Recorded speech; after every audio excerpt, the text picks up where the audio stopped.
There's an ironic element to this whole conversation. Some Democratic senators seem to imagine this would be a tidy trade-off. If they could just break the rules on a razor-thin majority, sure, it might damage the institution, but then nothing would stand between them and their entire agenda, a new era of fast-track policymaking. But, Mr. President, anyone who really knows the Senate knows that's not what would happen. So let me say this very clearly for all 99 of my colleagues.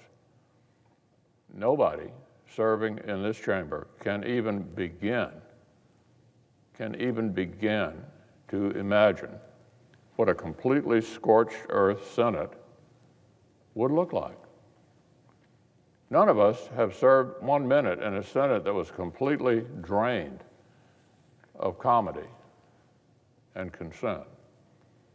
This is an institution that requires unanimous consent to turn the lights on before noon, to proceed with a garden variety floor speech, to dispense with the reading of lengthy legislative text, to schedule committee business, to move even non-controversial nominees at anything besides a snail's pace. So, Mr. President, I want our colleagues to imagine a world where every single task, every one of them, requires a physical quorum, which, by the way, the Vice President does not count in determining a quorum. Everything that Democrat Senates did to Presidents Bush and Trump, everything the Republican Senate did to President Obama, would be child's play compared to the disaster that Democrats would create for their own priorities if they break the Senate. So this is not a trade-off between trampling etiquette, but then getting to quickly transform the country. That's a false choice. Even the most basic aspects of our colleagues' agenda, the most mundane task of the Biden presidency, would actually be harder, not easier, for Democrats in a post-nuclear Senate that is 50-50, dead even. If the Democrats break the rules to kill Rule 22 on a 50-50 basis, then we will use every other rule to make tens of millions of Americans' voices heard.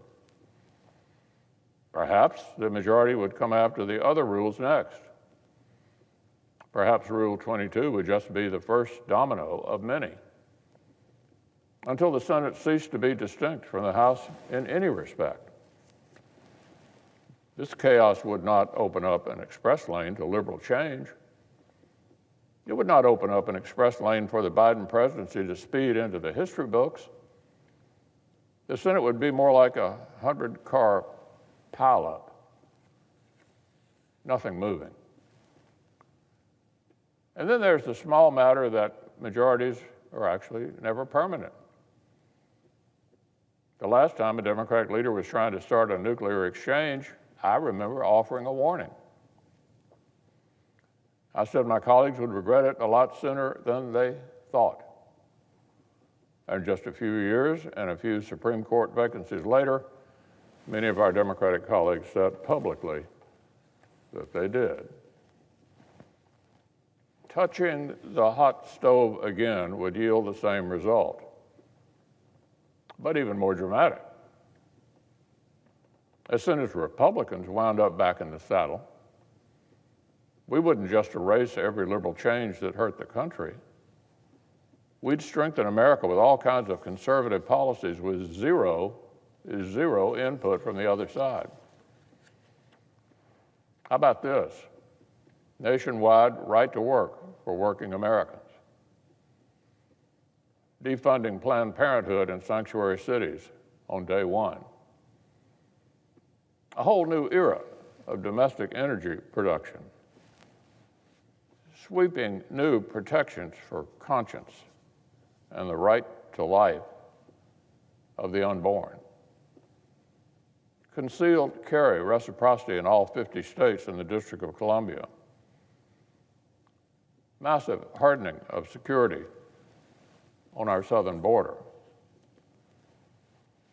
We saw during amendment votes just days ago that some common sense Republican positions actually enjoy more support right now than some of the Democratic committee chairs' priorities.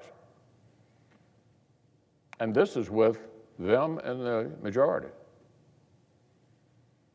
So the pendulum, Mr. President, would swing both ways, and it would swing hard.